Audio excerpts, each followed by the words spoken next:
विधानसभा चुनाव का परिणाम आ चुका है और एनडीए ने ऐतिहासिक प्रचंड बहुमत हासिल किया है और बिहार में बीजेपी सबसे बड़ी पार्टी बनकर के उभरी है। तो वहीं महागठबंधन को जोरदार तरीके से झटका लगा है। अब जिस तरीके से बिहार की जनता ने एनडीए पर अपना भरोसा जताया है और ये ऐतिहासिक जनादेश एनडीए को सौंपा है, तो इसको लेकर के कई तरीके के फैक्टर्स सामने आ रहे हैं। जहां नीतीश और मोदी का फैक्टर तो सामने आ ही रहा है, तो वहीं योगी का मैजिक भी जबरदस्त तरीके से देखने को मिला। लेकिन इन सब के बीच में अब पावर स्टार पवन सिंह की भी जोरदार तरीके से चर्चा हो रही है, क्योंकि पावर स्टार पवन सिंह भोजपुरी के जाने माने एक्टर तो है ही, लेकिन उन्होंने बीजेपी की सदस्यता भी बिहार विधानसभा चुनाव से ठीक पहले ग्रहण की है और बीजेपी ने उन्हें बिहार चुनाव के लिए स्टार प्रचारक के तौर पर चुनावी मैदान में उतारा और बखूबी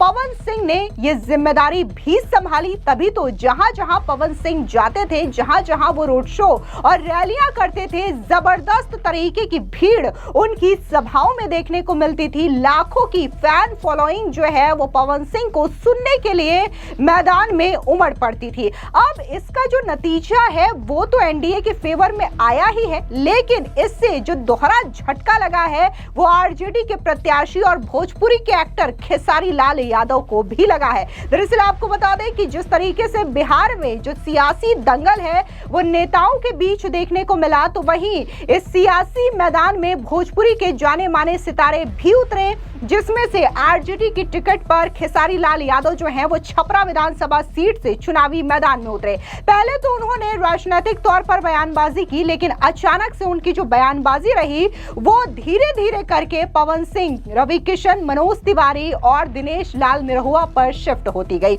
उन्होंने बीजेपी के नेताओं को नचनिया बताया और इसके साथ ही उन्होंने पवन सिंह की पर्सनल लाइफ को लेकर के भी काफी ज्यादा कमेंट किया। अब ऐसे में बिहार की जनता ने अपना जनादेश सुना दिया है और छपरा विधानसभा सीट से खेसारी लाल यादव को करारी शिकस्त मिली है और जो बीजेपी की छोटी कुमारी हैं उन्होंने प्रचंड बहुमत के साथ अपनी जीत दर्ज करवा ली है। ऐसे में जो तस्वीरें पवन सिंह की रैलियों की सामने आ रही है उसने सोशल मीडिया पर तहलका मचा दिया है। अब ऐसे में बिहार के पावर स्टार पवन सिंह ने जो जनादेश बिहार की जनता ने उन्हें सौंपा है, एनडीए को सौंपा है, इसको लेकर के उन्होंने जनता का आभार भी जताया है। बकायदा पवन सिंह ने सोशल मीडिया साइट एक्स पर एक पोस्ट किया, जहां पर पवन सिंह ने कहा कि बिहार की जनता को कोटि कोटि धन्यवाद, बिहार के जन जन का हृदय से आभार। अब जिस तरीके से पवन सिंह का ये पावर देखने को मिला, ये जलवा देखने को मिला,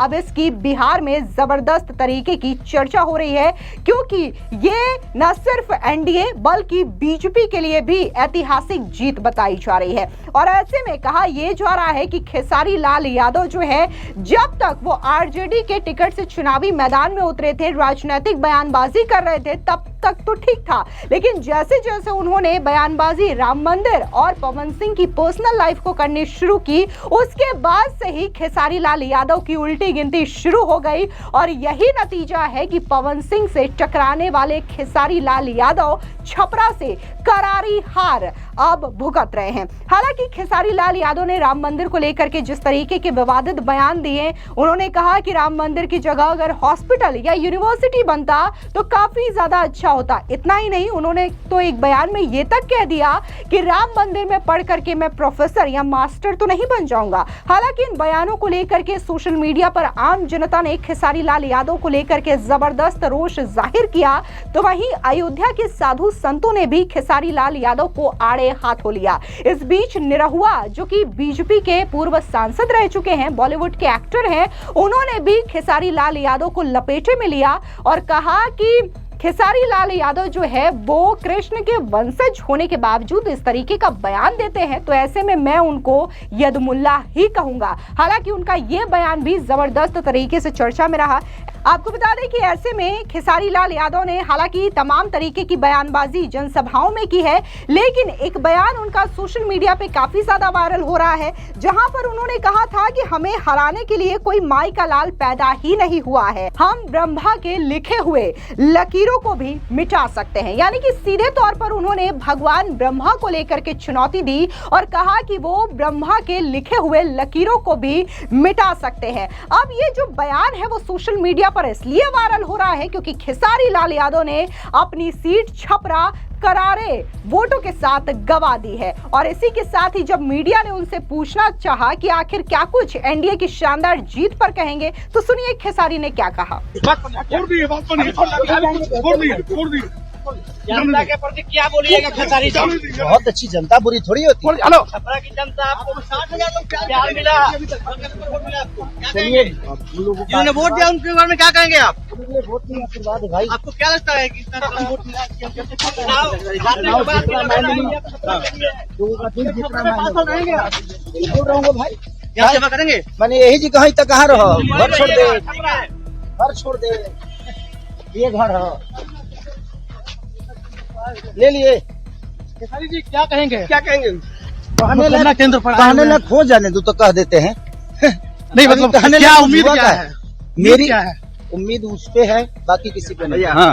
अब इंसानों से उम्मीद खत्म। हालांकि खेसारी लाल यादव ने जितना राम मंदिर को लेकर के उल जलूल बयान दिया, तो वहीं खेसारी लाल यादव जो है वो चुनावी परिणाम से ठीक पहले देखने को मिलता है कि मिर्जापुर जाकर के मां विंध्यवासिनी के मत्था टेकते हैं, तो कभी बनारस जाकर के काशी विश्वनाथ में भी मत्था टेकते हैं। लेकिन इसका कोई भी असर जो है वो चुनावी नतीजों में नहीं दिखाई दिया और खेसारी लाल यादव ने अपनी सीट बुरी तरीके से गंवाई है। तो वहीं पवन सिंह की बात करें तो इसमें कोई शक नहीं है कि पवन सिंह का जो जलवा है वो बिहार के विधानसभा चुनाव में भरपूर तरीके से देखने को मिला। हालांकि पवन सिंह इससे पहले भी बीजेपी में शामिल हुए थे लोकसभा चुनाव के दौरान। हालांकि कुछ मतभेद हुआ और उसके बाद निर्दलीय तौर पर उन्होंने कराकट विधानसभा सीट से चुनाव लड़ने का ऐलान किया था, लेकिन तब पवन सिंह हार गए थे। लेकिन अब जिस तरीके से बीजेपी के स्टार प्रचारक बनकर के पवन सिंह ने वापसी की, तो सही में उनका पावर जो है वो बिहार में देखने को मिला। तमाम रैलियों में जो उनका एक गाना था, जोड़ी मोदी और नीतीश का हिट हुई, ये गाना भी भरपूर तरीके से बजा। और आलम यह है कि जब पटना से लेकर के दिल्ली में बीजेपी और एनडीए के जश्न को सेलिब्रेट किया जा रहा है, तो पवन सिंह का यह गाना तमाम जगहों पर बज रहा है। एक बार आप भी सुनिए कि आखिर पवन सिंह ने किस तरीके से इस गाने को गुनगुनाया। मैं सबसे पहले तो कलाकारी हूं ना, मैं सिंगर हूं। जनता ने मुझे आशीर्वाद दे के सिंगर बनाया है, एक्टर बना दिया। अब इस फील्ड में भी आदमी है तो मैं तो बोलता कम हूं ना। मैं अपने संगीत से ही चाहता हूं कि अपना संदेश दूं, तो मेरे लिए संगीत सर्वोपरि है। तो वो गाना जरा गा के बता दीजिए। बिल्कुल। खल्ले से धमाल मचाया हुआ है ये गाना बहुत से चैनल से आया है सर, लेकिन ये ओरिजिनल ट्रैक जो है ना, ये DRS एक कंपनी है हमारे भाई की, उन्हीं के चैनल का ये गाना है। तो मैंने बोला कि भाई ये ट्रैक मुझे दे दो और जिसको जहां जहां से रिलीज करना है सबको ही करिए। मुझे लग रहा है कि 100 चैनल से ये गाना आया है। पॉलिटिकल गाना हो गया। हाँ, और मेरे ऑफिशियल चैनल से भी आया है, पवन सिंह ऑफिशियल। एक बार आप गुनगुनाएंगे तो लोगों को फिर से याद। बिल्कुल सर, तनी लाइनवा देख ली। बिल्कुल बिल्कुल। हाँ, गाने का लाइन ये है, फीमेल लाइन है। युवा जन साथ बाणे पावर स्टार के, बीजेपी के वोट दी है खूब ललकार के। तो अपने जनता का बेटा भाई पवन बोलता है, हई बोला था बिहार सुनी पवन के पुकार बम्पर जीत होई। हई बोला था बिहार सुनी पवन के पुकार बम्पर जीत होई। जोड़ी मोदी या नीतीश जी के हिट होई। जोड़ी मोदी या नीतीश जी के हिट होई। वैसे तो पवन सिंह जो है वो भोजपुरी के पावर स्टार कहे जाते हैं और उनका एक फेमस डायलॉग है कि पावर एहिजा से शुरू होला और एहिजा खत्म होला।